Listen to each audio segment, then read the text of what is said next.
Radio Auto, essai croisé. Chaque dimanche, Sud Radio et Mobility TV essayent pour vous un véhicule neuf sur le marché automobile. Aujourd'hui, nous essayons la BMW série 2 Active Tourer. On l'essaye avec nos trois spécialistes. Mélina Priam, bonjour à vous. Bonjour. Journaliste à l'Autojournal. Cédric Fréhour, bonjour. Bonjour à tous. Chroniqueur auto au journal Les Échos. Et puis Stanislas Laroumet, bonjour à vous. Bonjour. Président et fondateur de ma voiture idéale. Aujourd'hui, je le disais, la BMW série 2 Active Tourer qui vous a séduit. Cédric Fréhour, pourquoi ? C'est un monospace. Il n'y a rien de plus anti-BMW qu'une silhouette de monospace. Et pourtant, une fois qu'on a claqué la portière, c'est un concentré de BMW. Les BMW, c'est des berlines, c'est des coupés, ça va assez vite et tout ça. Mais là, dans une époque qui est plutôt, j'allais dire, à la conduite apaisée, on monte à l'intérieur, elle fait 4,40 m, on se gare facilement dans des centres-villes compliqués comme les nôtres, mais une fois qu'on tient le volant, le plaisir, il est au centimètre d'angle de volant, premier centimètre qu'on prend. Ouais. Ça tient super bien la route. Les enfants sont contents, ils ont de l'espace pour les jambes et tout ça. C'est grand, c'est bien décoré. On peut avoir du cuir clair, ce qui est de plus en plus rare. On peut avoir du bois, c'est de plus en plus rare. C'est chic. Donc les mecs qui adorent les BM de toujours vont se dire, mais ça y est, c'est la BM que j'attends. Il y a un grand toit ouvrant, tu me diras, c'est pas la seule. Mais comme on est tellement bien à bord, tout marche bien et surtout, en prime, grand écran. C'est sans doute le plus beau tableau de bord BMW avec l'X. Alors décrivez-le-moi. Il y a une immense dalle qui regroupe deux grands écrans. Donc on est vraiment au 21e siècle. Et BMW avait du retard sur ce point-là. Et tout à coup, il est rattrapé. Il est rattrapé par la BM d'entrée de gamme. Il se marre à côté parce qu'ils se disent il est en train de... Je l'ai adoré. Oui. Et j'ai rarement vu un tel coup de cœur. Non, mais et alors attendez, cerise sur le gâteau. Elle existe en hybride rechargeable. 2 puissances, 245 chevaux, 330 chevaux. C'est une super BMW, 330 chevaux dans 4,40 m. Le 0 à 100, mais c'est... En combien de secondes ? Autour de 5 secondes, parce que les chiffres sont en train d'être officialisés. 80 km d'autonomie en full électrique. Non mais les gars, c'est joli. Non mais franchement, non mais...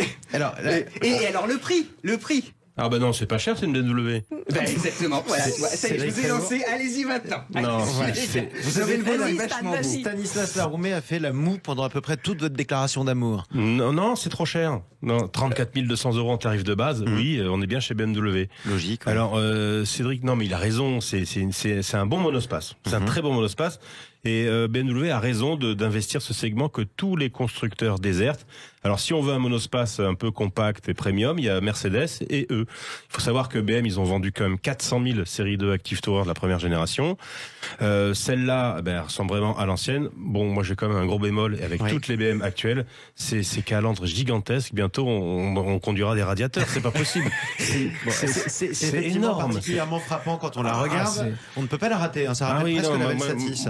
Oui, la Velsatis, c'est discrète à côté. Moi, je vais y aller, les gars.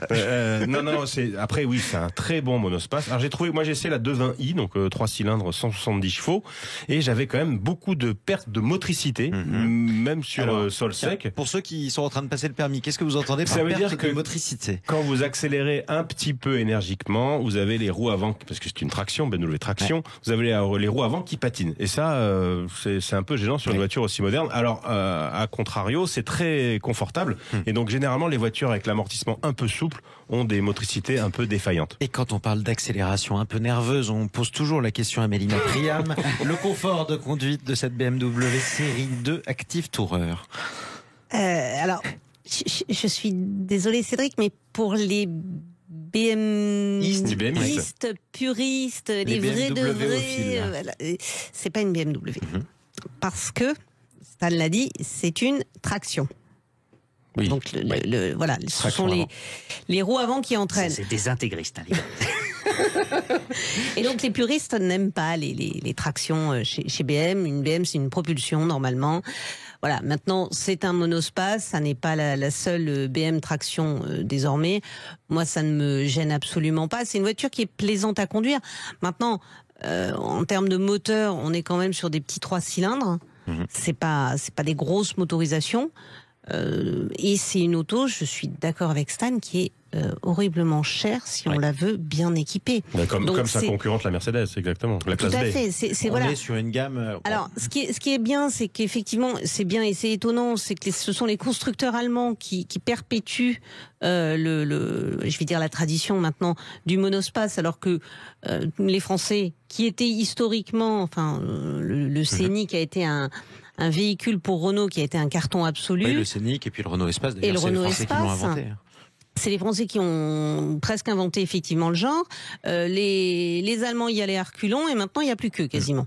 Voilà, donc c'est bien parce que ça reste un véhicule familial, fonctionnel, pratique. C'est tellement plus pratique qu'un SUV pour une famille, un monospace. Voilà. Mais il y a la question du design. Alors là-dessus, on va pas se prononcer. On aime ou on n'aime pas. Et il y a le prix. Et voilà, mais je trouve que je l'ai essayé comme Stanislas en 220i. La voiture, la version la plus puissante. Aujourd'hui, oui. Tout à l'heure, Cédric disait, il y a d'autres motorisations qui vont arriver, mais donc vous avez un 3 cylindres avec une micro-hybridation, vous arrivez à 170 chevaux, et si vous la prenez un peu en haut de gamme pour justement avoir tout cet environnement de conduite qui est, c'est vrai, remarquablement bien fait, très agréable, c'est ultra fonctionnel, c'est très futuriste, c'est vraiment plaisant, vous avez une sensation d'espace à bord qui est absolument géniale, mais vous arrivez à 50 000 euros. Oui, mais 50 000 euros pour c'est inabordable. Donc globalement, si je dois rouler je veux rouler en BMW série 2 Active Tourer, je suis quoi? Une famille nombreuse, richissime?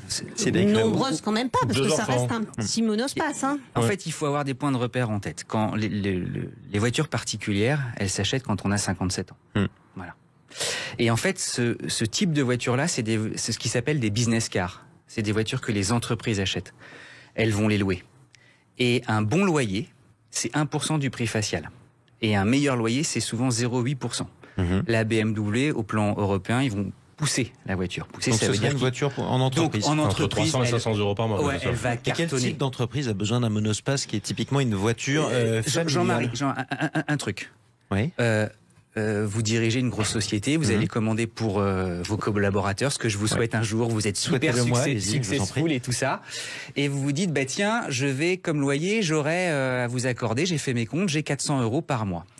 Vous allez voir vos collaborateurs et vous dites, bon les gars, qu'est-ce que vous aimeriez? Si tu pouvais, moi j'aimerais bien une BMW. Vous voulez pas un Scénic et tout ça? Ah non, une BMW. Ok, super, série 2. Hop, et tout le monde est content. Et ça marche. Et ça marche. Et ça trouvera son marché. Se revend mieux en occasion. Mais bien sûr, mais il a complètement raison. Les valeurs résiduelles de ces voitures-là sont colossales, donc en location, c'est pas très cher. Et c'est même les loyers sont même parfois moins chers que le Scénic. Oui. Ou des voitures généralistes. Ouais. Donc ne vous fiez pas forcément à l'étiquette du prix au début, parce qu'en fin de compte, vous avez peut-être plus de chances que ce que vous ne pensez de rouler en BMW série 2 Active Tourer. Et ces tarifs réservés pour les sociétés vont être un jour réservés aussi aux particuliers. Bon, les amis, appelez vos patrons, en tout cas, n'hésitez pas. C'est le moment. Merci à tous les trois pour cet essai. Mélina Priam, on peut vous lire dans l'Autojournal, Cédric Fréhour dans Les Échos, et on peut aussi retrouver Stanislas Laroumet avec Ma voiture idéale. Merci beaucoup, Stanislas. Merci. Sud Radio Auto, essai croisé.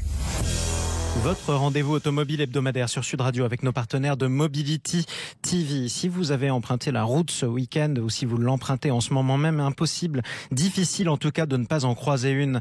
Dacia qui est devenue la marque la plus achetée par les Français. Ce sont les chiffres de l'année 2021. Comment expliquer un tel succès? On en parle avec notre invité Thomas Dubruel. Bonjour à vous. Bonjour. Directeur commercial France de Dacia, je le disais, plus de 100 000 véhicules, vous confirmez ce chiffre, ce sont des chiffres d'AutoWays, 100 000 véhicules vendus en France en 2021. L'année dernière, vous êtes passé devant votre maison mère Renault. Est-ce que vous vous attendiez à cette nouvelle ? Alors écoutez, on a connu un grand succès. Faut pas oublier non plus que le marché a pas été facile depuis quelques années, entre crise sanitaire, crise des semi-conducteurs, maintenant hausse des matières premières. Mais c'est vrai que la marque a connu un beau succès durant ces 2 dernières années. Est-ce qu'on s'y attendait? Oui, on espère toujours connaître le succès. À ce point, j'en suis pas sûr. Mais en tout cas, c'est sûr que le succès est beau et le succès est, je pense, étroitement lié à la promesse client de notre marque, qui est unique et qui est forte. Alors justement, on va en parler dans quelques instants. C'est quoi la promesse? Si j'achète une Dacia par exemple, qu'est-ce que je suis sûr d'obtenir et qu'est-ce que je recherche quand je veux me procurer un véhicule Dacia? Vous avez parlé de cette crise. Alors il y a eu la crise des semi-conducteurs consécutive à la crise sanitaire. Il y a aussi la crise liée aux sanctions qui pèsent sur la Russie par exemple. Est-ce qu'il est plus difficile en ce moment de se procurer une voiture Dacia qu'il y a quelques mois? Est-ce que ça prend plus de temps? On est touché comme tous les constructeurs par les trois éléments dont je vous parlais. La crise des semi-conducteurs est pas tout à fait finie. Maintenant, on est touché aussi par une crise de matières premières. L'acier devient plus cher, l'aluminium devient plus cher. Les semi-conducteurs sont pas toujours très disponibles, on va le dire comme ça. Donc oui, on a du mal à livrer les voitures que nos clients nous ont commandées. Et donc ça prend plus de temps qu'avant. Et c'est pas tout à fait le même prix. Après, vous parliez justement de cette promesse. Une des promesses de Dacia, c'est d'avoir, si je ne m'abuse, un véhicule de qualité qui soit fiable et en même temps moins cher que les autres. Comment vous faites pour y arriver? C'est quoi le modèle? Alors, je crois que la promesse client de la marque, c'est assez simplement d'offrir à nos clients ce qui est essentiel pour eux, voilà, important pour eux, au meilleur rapport qualité-prix. Voilà. Exactement. Comment est-ce qu'on arrive à faire ça? En écoutant nos clients et en faisant des choix. C'est assez simple. C'est-à-dire qu'on évite les équipements qui sont superflus et on se concentre sur ce que nos clients disent être essentiel et important pour eux. Alors, si je prends un exemple, comparons avec un véhicule un peu plus premium qu'un véhicule Dacia. Qu'est-ce qu'il n'y aura pas dans une Dacia parce qu'on en a moins besoin? Voilà, je vais vous donner un exemple. L'exemple qui me vient à l'esprit, c'est le réglage électrique des sièges. Pour nous, à ce stade, le réglage électrique des sièges n'est pas un équipement essentiel dans une voiture. Pourquoi? Parce que vous allez régler votre siège 2-3 fois par an, en général, parce que vous conduisez votre propre voiture. Et donc, vous n'avez pas forcément besoin d'avoir un réglage électrique. Et pourtant, le réglage électrique des sièges, c'est quoi? C'est un coût supplémentaire que le client paye, et c'est aussi un poids qu'on met dans la voiture, donc qui génère de la consommation supplémentaire dans la voiture. Voilà. Donc ça, c'est quelque chose qu'on considère aujourd'hui comme pas essentiel. Ça veut pas dire non plus que, en tant que Dacia, on est figé dans des définitions ad vitam aeternam. On fait évoluer cette essentialité en écoutant nos clients. Donc les Dacia deviennent aussi de plus en plus équipés, mais on fait en sorte que les équipements qui viennent sur nos voitures restent essentiels pour les clients. On fait des choix sur ce qui est important. Bon, le mot d'ordre, c'est pas de gâchis. On va parler aussi du positionnement de la marque. Parlons quand même aussi de la motorisation. Vous êtes la marque qui a le plus misé sur le GPL. Donc, si j'achète par exemple aujourd'hui une Dacia, j'ai de grandes chances d'avoir un véhicule qui va fonctionner d'une part au GPL et d'autre part à l'essence. Pourquoi avoir misé, presque seul d'ailleurs, sur cette motorisation à ce point-là? Parce que le GPL, c'est en même temps économique et écologique. Au-delà de ça, j'ai envie de vous dire qu'avec Spring, on en parlera peut-être un peu plus tard, qui est la voiture électrique, la deuxième voiture électrique la plus vendue en France. On fait 17% de nos ventes ce début d'année en véhicules électriques. Mais le GPL, c'est vrai, c'est une Dacia sur 3. C'est en gros un tiers de nos ventes. Pourquoi est-ce qu'on a misé là-dessus? Je vous le disais, parce que c'est économique et écologique.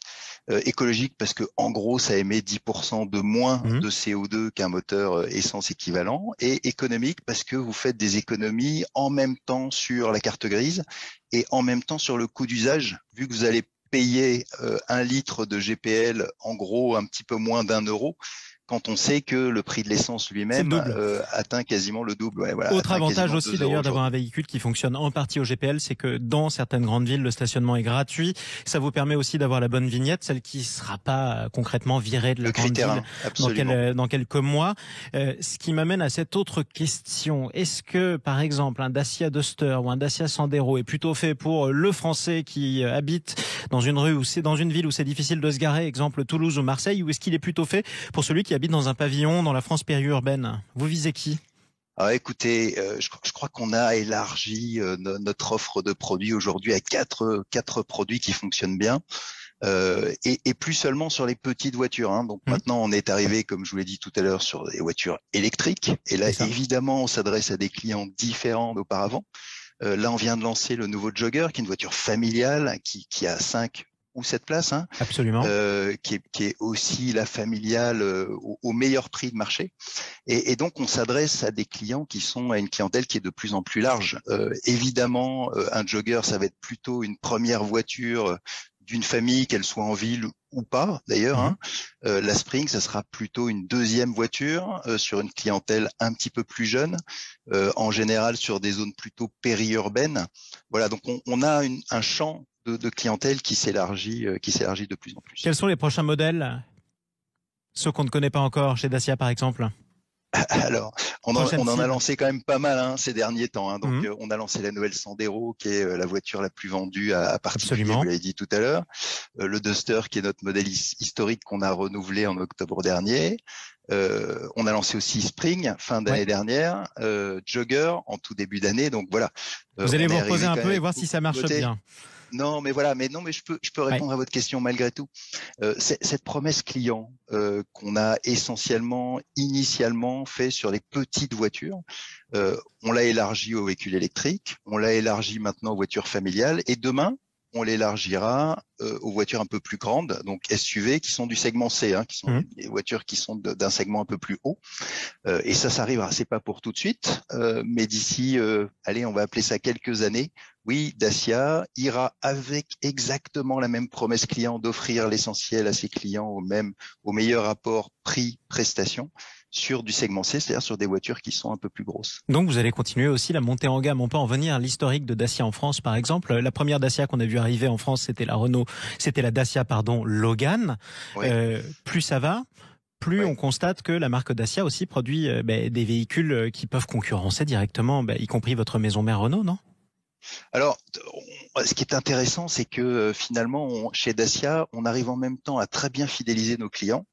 En gros, sur 10 Dacia vendus, vous en avez 8 qui rachètent une Dacia derrière. Hein. Donc ça, c'est une première chose importante. Et puis, quand vous prenez 10 clients Dacia ou 10 voitures Dacia aujourd'hui dans la rue, il y en a 5 qui viennent du groupe et 5 qui viennent de l'extérieur du groupe. Donc Dacia a la capacité très forte à aller attirer des clients qui roulent aujourd'hui sur des voitures qui ne sont pas des voitures du groupe Renault. Eh bien, en tout cas, ça veut dire que le prosélytisme marche. Merci beaucoup, Thomas Dubruel, directeur commercial France pour la marque Dacia. Merci à vous d'avoir pris la parole dans Sud Radio Auto. Je vous remercie. À bientôt. Au revoir.